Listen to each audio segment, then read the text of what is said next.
Hey dude, what are you doing? What do you mean, what am I doing? I'm kneeling. What? No, get down. Get down. It's dirty down there. You can't see anything. Dude, you're gonna get shot up there. Now, what are you talking about? Get down. They are gonna see us. Stop being such a Contact front!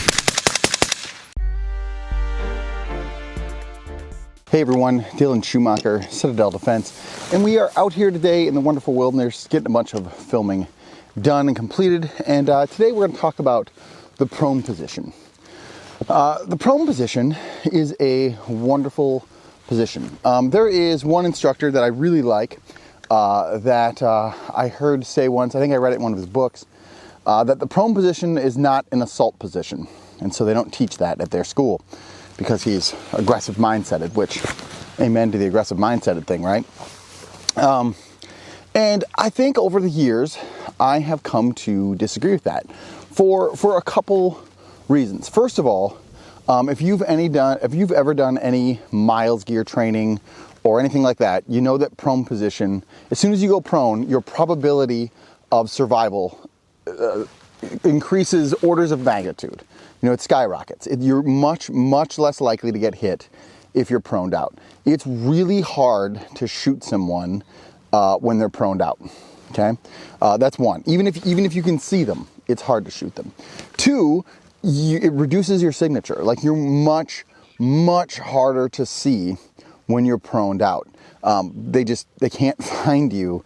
I mean, I'm out here in, like, I don't know, gray black pants today, you know, and a green top and whatever, but when I get proned out, it's just much harder to see me. Not saying you can't, not saying no one could, just saying it's much harder.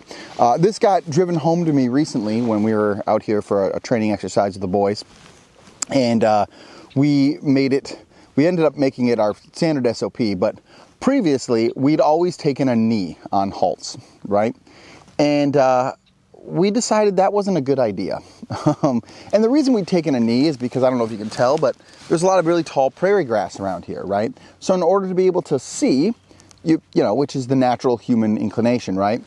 You have to take a knee. If you go prone, your visibility becomes extremely limited, right? But we decided to go prone because, as you know, everyday American Minutemen who are embracing their martial American heritage, there's not that many of us. Right? Like, 4, 6, 8, 10, 12. Let's say you got 25 guys. Still, biggest advantage is to not be seen, right? You don't want to be found. And so, going prone significantly increases the chance that you won't be found. There were even times when we were like split elements and maybe we do a small recon or whatever, but I would be walking back into my own element and not know until I was 5 or 10 yards away from them, right? And I knew where they were. Like, not even 10 yards really, like 5 or 7. Like, I knew where they were. I knew I was walking into my own position, but I couldn't find it. Like, I didn't know where everyone was. Or we'd all be proned out, like we'd circle around and we'd pull 360 security and everyone would prone out. And I'd glance behind me and I couldn't find all my guys.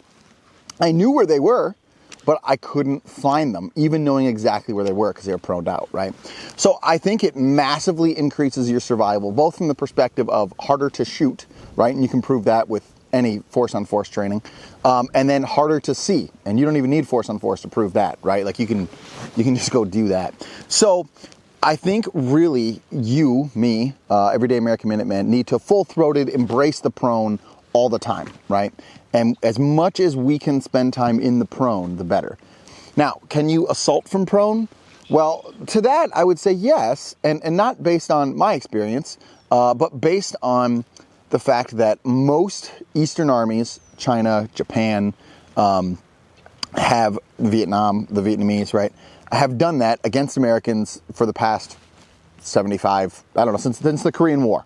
Like, sneaking up on the bad guys in the prone is not an unknown thing. It's a very well documented, very well researched thing that has been used against Americans in combat for decades, right? So this is not a new concept to get low so someone can't see you and then crawl up to them, right? We've probably been doing that since we left the garden. So I absolutely think it can be an assault position. And again, not based on my experience or my knowledge, but just based on history. And so low crawling sucks, right? Nobody likes to low crawl.